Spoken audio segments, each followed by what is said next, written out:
દિલ્હી વિધાનસભાની ચૂંટણી નજીક આવી રહ્યા છે અને જેમ ઇલેક્શન નજીક આવે છે તેમ બીજા જ લોકોના વિચારોને જાણવાથી આપણને અંદાજ આવે છે કે ઇલેક્શન પ્રક્રિયા કઈ તરફ જઈ રહી છે અને કઈ પાર્ટી જીતવા તે તરફ જઈ રહી છે. હવે જે દિલ્હી વિધાનસભાનું જે સંભવિત રિઝલ્ટ હશે એ સમજવા માટે આપણે એને સમગ્ર જે પ્રક્રિયા છે એને 3 તબક્કામાં સમજીશું. પહેલું આપણે એ સમજીશું કે કેજરીવાલ સાહેબની આંદોલનથી લઈને આપણે પોલિટિક્સ સુધીની સફર.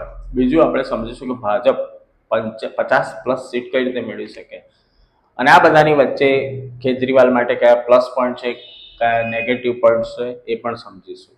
ઓકે, તો આપણે સૌપ્રથમ આપણે શરૂઆત કરીએ છીએ કે કેજરીવાલ સાહેબની આંદોલનથી લઈને પોલિટિક્સ સફર શરૂઆતમાં કેવી રહી.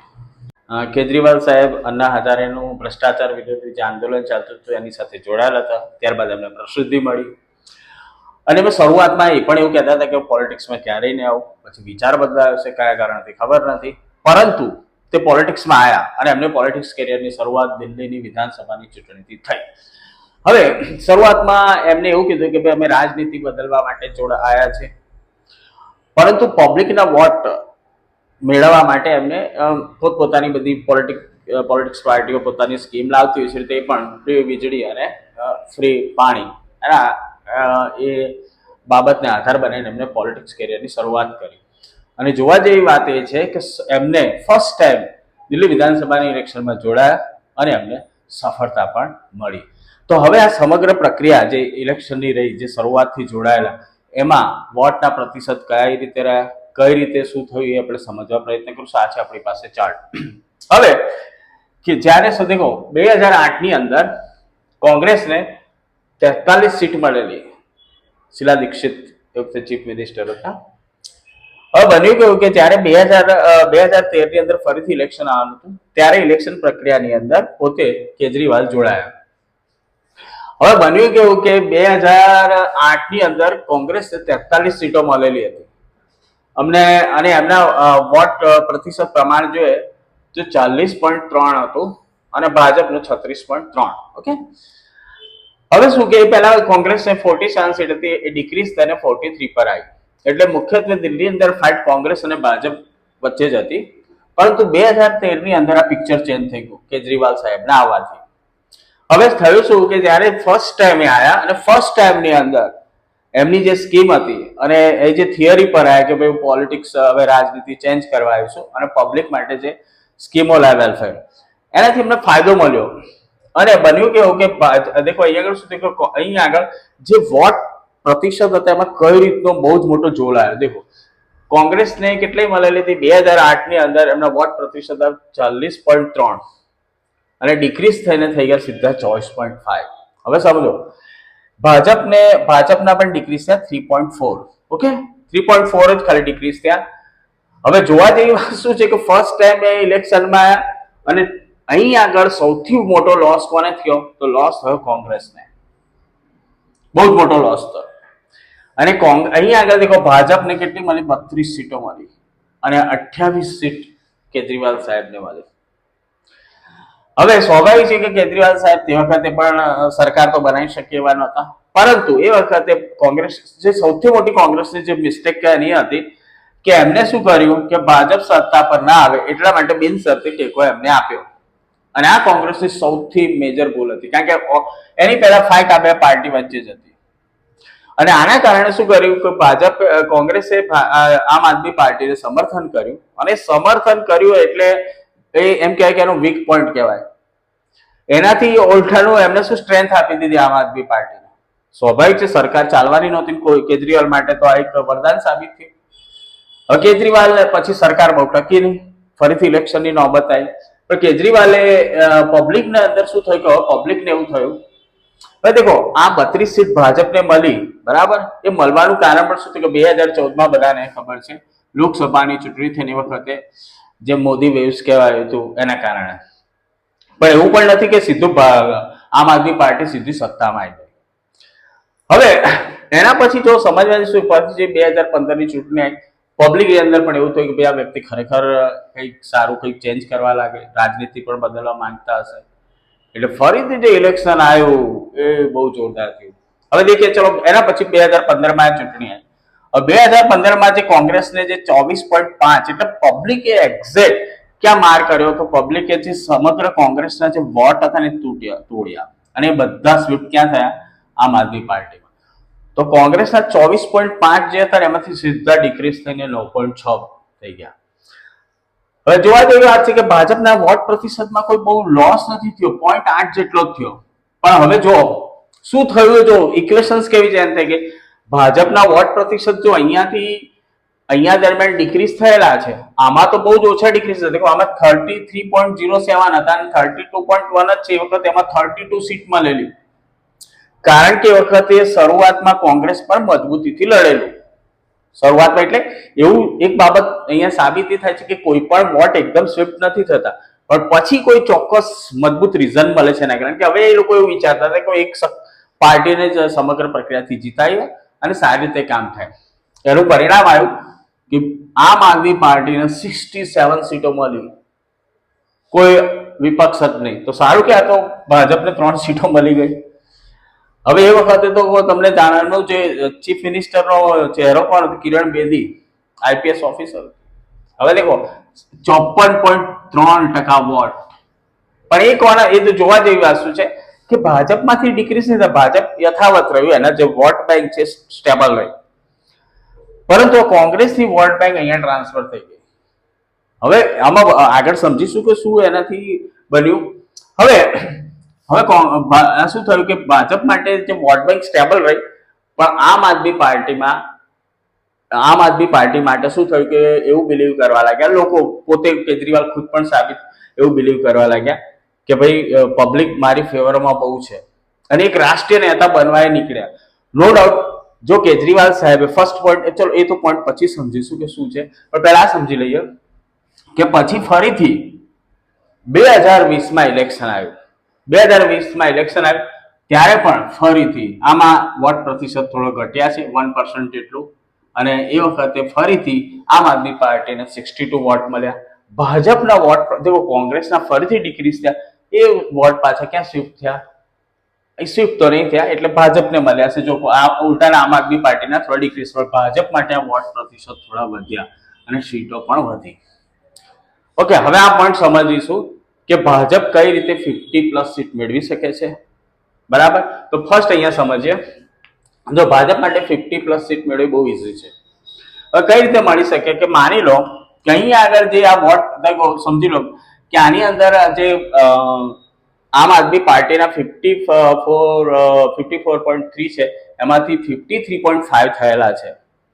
હવે માની લો અત્યારે એવું જે કેલ્ક્યુલેશન્સ, જે ડેટા ગેધર થયા છે એ પ્રમાણે એવું જાણવા મળે છે કે લગભગ 10% જેટલા આમ આદમી પાર્ટીના વોટ ઘટી શકે છે.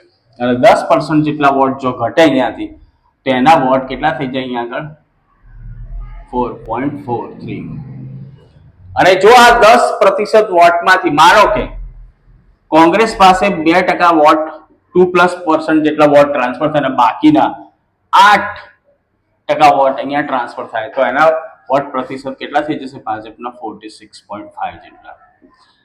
અને એ વાત લગભગ એવું મેથ્સ બનેલું છે કે 10% જેટલા તો વોટ મિનિમમ ઓછા થવાના છે આમ આદમી પાર્ટી. હવે એ ઇક્વેશન આવી રીતનું બને, એક 2 અહીંયા જાય, ઓકે, તો બાકીના 8% જે છે એ આ તરફ ટ્રાન્સફર થઈ જાય, તો અહીં આગળ ભાજપ જે છે એના વોટ પ્રતિશત બની છે 46.5. અને એ કન્ડિશન જો બને, લગભગ ચાન્સ એવા છે, કદાચ એવું પણ બને કે પૂરેપૂરા 10% આ બાજુ ટ્રાન્સફર થાય, બરાબર, તો પણ ભાજપ માટે 50+ સીટો આરામથી આવી શકે છે. ઓકે, હવે આગળ ચુનાવી પ્રક્રિયાને આપણે સમજીએ કે દેખો કેજરીવાલ સાહેબે આ જે 2025માં જે ઇલેક્શન આવે છે, 2025 ઇલેક્શન, એ 2025 ઇલેક્શન 2015 અને 2020 જેવું ઇઝી નથી રહેવાનું.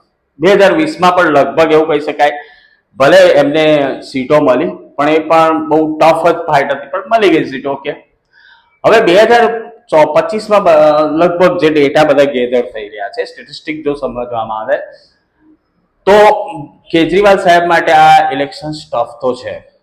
હવે કેજરીવાલ સાહેબે શું ભૂલ કરી કે 2015 એમને જીત મેળવી કે 2013 લઈને 2015 તે દરમિયાન કેજરીવાલ સાહેબ માટે બહુ બધા ચાન્સ હતા. એ પોતાનું સંપૂર્ણ ધ્યાન જો દિલ્હી પર કેન્દ્રિત કરીને વિકાસ કર્યો હોત તો 100% માનું છું કે 2025 પણ કેજરીવાલ સાહેબ આરામથી જીતી શકે, કોઈ કન્ફ્યુઝન વગર. હવે પ્રોબ્લેમ શું થયો કે કેજરીવાલ સાહેબે પોતે એવું બિલીવ કરવા લાગ્યા ભાઈ આપણે રાષ્ટ્રીય નેતા છે, રાષ્ટ્રીય લીડર તરીકેની છબી ઉપસાવવા પ્રયત્ન કરવા લાગ્યા. એના પરિણામે બધા સ્ટેટોની અંદર એમને ઇલેક્શન પ્રક્રિયામાં જોડાવા લાગ્યા. ઓકે, અને આ ઇલેક્શન પ્રક્રિયામાં પોતે જે દિલ્હી જ્યાંથી અમને ચુનાવી પ્રક્રિયાની શરૂઆત કરી, પોલિટિક્સ કેરિયરની શરૂઆત કરી, ફોકસિંગ કરી શક્યા નહીં. અને બાકી તો તમને ખબર છે કઈ રીતના બધા તોડજોડ બધું થયું, કઈ રીતના બ્લેમિંગો થયા. પછી આખરે આમ આદમી પાર્ટી જે પોલિટિક્સમાં આવ્યા ત્યારે સમગ્ર પર બ્લેમિંગ કરતી હતી, જે બ્લેમ કરતા હતા કે ભાઈ બધા કરપ્ટેડ છે, પણ આ કરપ્શનના બ્લેમિંગ હવે એમની પર પણ થવા લાગ્યા. એ આમ આદમી પાર્ટીનો સૌથી વીક પોઈન્ટ સાબિત થયો. હવે આપણે એના પછીના 2-3 પોઈન્ટ સમજીશું અને આખરે આમ આદમી પાર્ટી, ભાજપ કે કોંગ્રેસને કેટલી સીટ શ્યોર મળી શકે છે એનું સ્ટેટિસ્ટિક્સ સમજીશું, પણ એના પછીના બીજા 3 પોઈન્ટ સમજીએ આગળ. હવે કેજરીવાલ સાહેબ માટે આ ઇલેક્શનમાં એમને આપેલા વચનો કઈ રીતે મુસીબત સાબિત થશે તો પબ્લિક નક્કી કરશે. પણ આ જે વચનો છે તો દરેક રાજકીય પક્ષ આપતો છે, આપણે ડિસાઇડ નથી કરવાનું, પબ્લિક ડિસાઇડ કરશે. પણ જોઈએ કયા વચનો એવા છે જે કન્ફ્યુઝન કરનારા છે. તો પહેલું, કેજરીવાલ સાહેબે કીધું રાજકારણમાં નહીં આવું. હવે એ રાજકારણમાં આવી ગયા, પબ્લિક એને કઈ બાબતમાં ધ્યાનમાં લે છે તો પબ્લિક જાણે. બીજું, હું ગાડી કે બંગલાનો ઉપયોગ નહીં કરું, એ તો પબ્લિક ડિસાઇડ કરશે. હું 2025 સુધીમાં યમુના સાફ ના કરું તો વોટ ના આપતા, એ પોતાની જાતે જ મુસીબત વરી લીધી હશે. હવે યમુના સાફ થઈ કે નહીં થઈ તો કેજરીવાલ એમની નીતિ, એમની પોલિસી, એમને કઈ કાર્ય કરવાની કઈ પદ્ધતિ છે એ જાણતા હશે. અને 1 મહિનામાં લોકપાલ બિલ પાસ કરી દેશે. જે ઇલેક્શન્સમાં આવેલા કરપ્શન વિરોધી જે લોકપાલ બિલ એ વખતે એમને વચન આપ્યું 1 મહિનામાં હું લોકપાલ બિલ પાસ કરી દઈશ. હવે આ જે વચનો આપેલા વચનો ફૂલફિલ થયેલા નથી, પબ્લિકના માઇન્ડમાં રહેશે નહીં રહેતા, પબ્લિક કઈ રીતે જોશે પબ્લિકનો વિષય છે. ઓકે, હવે કેજરીવાલ માટે આ ઇલેક્શનમાં જે નેગેટિવ પોઈન્ટ છે એની પર ફોકસ કરીએ આપણે. તો કેજરીવાલ સાહેબ માટે જે નેગેટિવ પોઈન્ટ છે તો ફર્સ્ટ છે કે દિલ્હીને છોડીને કોઈ રાજ્યમાં ગેમ ચેન્જર સાબિત નથી થયા. હવે બન્યું કેવું કે ગેમ ચેન્જરનો મતલબ શું કે સમજેલો કે અત્યારે આપણે ઘણા પોલિટિક્સ લીડરો એવા હોય છે કે જ્યાં ઇલેક્શનમાં ઉભા રહે તેનાથી બહુ જ ઇફેક્ટ આવતી હોય છે. પણ કેજરીવાલ સાહેબે જે ઇફેક્ટ કરી ફક્ત દિલ્હી પૂરતી જ મર્યાદિત, હા પંજાબમાં મળ્યું પણ એ સ્ટેટ જ કંઈક અલગ રીતનું છે. હવે ગેમ ચેન્જર સાબિત નહીં થયા એની સામે આપણે સમજીએ કે ભાજપ માટે જે લીડર તરીકે જેમ કે આપણે નરેન્દ્ર મોદી સાહેબ છે, હવે એ પોતે એક તો સેન્ટ્રલ લેવલ પર છે, તેમ છતાં દરેક રાજ્યમાં બહુ જ મોટા ગેમ ચેન્જર સાબિત થતા હોય છે. ઇલેક્શન જે માહોલ છે આખો ચેન્જ કરી શકતા હોય છે. એટલે સ્ટ્રેન્થ હજી એમની પાસે નથી. શું છે આપણે ખ્યાલ પડે એવું બની શકે કે આપણે એવું કહી શકીએ કે દિલ્હીને છોડીને કોઈ રાજ્યમાં ગેમ ચેન્જર સાબિત થયા નથી. એમનો નેગેટિવ પોઈન્ટ છે. એમને કરેલા કાર્યો જમીન સ્તર પર દેખાતા નથી. હવે જમીન સ્તર પર દેખાવા એટલે દેખો જે રીતે સમગ્ર પબ્લિકનો જે અભિપ્રાય લેવામાં એના દ્વારા નક્કી થતું હોય છે કે પબ્લિકને જો તમે સર્વે કરવામાં આવે તો પબ્લિક હજી એટલું બધું કોન્ફિડન્સથી નથી બોલતા કે કાર્ય થયેલા છે, જેને જમીન સ્તર પર થયેલા કાર્ય કહેવાય. જ્યારે બીજેપીની જે બધી સ્કીમો હતી, જે પણ એમને જે રાજ્યમાં એપ્લાય કરેલી એ સ્કીમોમાં પબ્લિક કોન્ફિડન્સથી બોલી શકે છે. એનો ફાયદો મળે કે ના ફાયદો મળે અલગ વસ્તુ છે, પણ પબ્લિકના માઇન્ડમાં રહેતું હોય છે. ત્રીજું, શીશ મહેલનું નિર્માણ. હવે શીશ મહેલના નિર્માણમાં એ જેમ કહેતા કે હું બંગલો નહીં લઉં, હવે આ પોઈન્ટ ખરેખર એમના માટે કોકડું બની ગયો. હવે એની સામે એ લોકો શું કરે છે કે એક શીશ મહેલ બનાવે તેની સામે આક્ષેપ કરે છે ભાઈ પ્રાઇમ મિનિસ્ટરે કેમ રાજમહેલ બનાવ્યો. તો હવે એ પબ્લિક એને સમજશે એમના મિજાજથી. ઓકે, અને ત્રીજો પોઈન્ટ છે શરાબ માટે બનાવેલી પોલિસી. શરાબ માટે બનાવેલી જે પોલિસી હતી એ પોલિસીએ એમના સમગ્ર કેરિયરમાં જેમ કહેતા હતા ને કટ્ટર ઈમાનદાર, એ કટ્ટર ઈમાનદારની છબી જે છે એ ધૂંધળી બનાવી દીધી. ઓકે, તો શરાબ પોલિસી માટે બન્યું એવું કે એમના કેરિયરની અંદર એમ કહેવાય ને ધબ્બો લગાવી દીધો. આના કારણે પોતે જેલની હવા ખાઈને પણ આવેલા છે, અત્યારે બહાર છે પણ બેલ પર છે. પણ એમની પરનો કેસ હજી એવું કેસ પર પૂર્ણ વિરામ મુકાયેલું નથી. આ એક કેજરીવાલ માટે નેગેટિવ પોઈન્ટ્સ કહી શકાય. ઓકે, તો આ બધા પોઈન્ટ્સો, વચનો અને જે બધી મિક્સિંગ થઈને પછી જે રિઝલ્ટ બનતું હોય છે, એ રિઝલ્ટ મેં મારે પોતાને જે મને ડેટા મળેલ છે, જે એનાલિસિસ કર્યું છે, એના પરથી મેં પોતાનું એક વ્યક્તિગત રિઝલ્ટ બનાવ્યું છે. હવે એ રિઝલ્ટ જે છે એના વિશે હું શ્યોર, દેખો રિઝલ્ટ હું મારી વ્યક્તિગત રીતે બનાવેલું છે. હવે એવું જે દેખો પબ્લિક જે છે, જે ડિસાઇડ કરીને જેને વોટ આપે એ એના પરથી રિઝલ્ટ નક્કી થતું હોય છે. હકીકતમાં તો એવું હોય છે, કોઈ પણ ઇલેક્શન્સ જે હોય છે એનું શ્યોર રિઝલ્ટ કોઈ આપી નથી શકતું, પણ એક અભિપ્રાય આપી શકે છે કે માહોલ જોઈને. ઘણા સાચા પણ પડતા હોય છે મોટા ભાગે, પણ ઘણી ફેર આપણે પોતે પણ જે પબ્લિકનો મિજાજ છે, સાયલેન્ટ વોટર્સ પણ એવા હોય છે જે આપણે જાણી શકતા નથી. એ તો જે દિવસે ઇલેક્શનનું રિઝલ્ટ આવશે તે નક્કી કરશે. પણ હું મારું પોતાનું બનાવેલું જે રિઝલ્ટ છે એનું એનાલિસિસ આપું છું, એનો મધ્યક શોધેલો છે, અને આખરે કેટલી સીટો કઈ પાર્ટીને મળશે હું તમને જણાવવા પ્રયત્ન કરું છું. ઓકે, હવે દેખો અહીં મેં પર્સન્ટેજ છે, આ 3 પાર્ટી છે, અને આ વોટ પ્રતિશત છે, ને આ સીટ કેટલી મળશે તે. જો ધારો કે આ ઇલેક્શન્સની અંદર કેજરીવાલ સાહેબ માટે મેં કીધું 10% જેટલા વોટ ઘટે છે એવું એક એવરેજ બધા કહી રહ્યા છે. તો 10% જેટલા વોટ ઘટે તો એમને સીટ મળવાની સંભાવના બને છે 18 થી 25. અને બીજેપી માટે પ્લસ પોઈન્ટ થશે, અને બીજેપી માટે આ 42 થી 45 થાય, એટલે કોંગ્રેસ પક્ષમાં જાય તો 23 થી 35 જેટલી સીટો મળે છે. એ વખતે થોડી ટફ ફાઇટ બને છે. ઓકે, હવે માની લો કે એ કોંગ્રેસનો જે વોટ પ્રતિશત છે એમાં થોડો જમ્પ આવે તો કોંગ્રેસ પણ અહીંયા ગેઇન કરે છે 5 to 10 સીટો. ઓકે, હવે બીજું એક રિઝલ્ટ બની શકે છે.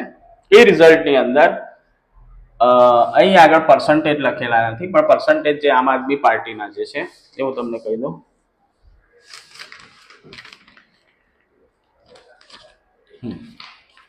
તો આમ આદમી પાર્ટીના પર્સન્ટેજ 40% જેટલા થાય. સોરી, તો 40% જેટલા થાય તો એને 12 થી 18 સીટો મળે છે, બરાબર. અને એ વખતે ભાજપ માટે 45 થી 48 વોટ પ્રતિશત થઈ જાય, તો ભાજપને 35 થી 60 સીટો, અને કોંગ્રેસને જો 15% વોટ મળે તો એ વખતે કોંગ્રેસની સીટો થશે 15 થી 15 થઈ શકે છે સંભવિત. હવે બધાની એવરેજ કાઢીએ તો સમગ્ર પ્રક્રિયામાં એવું લાગી રહ્યું છે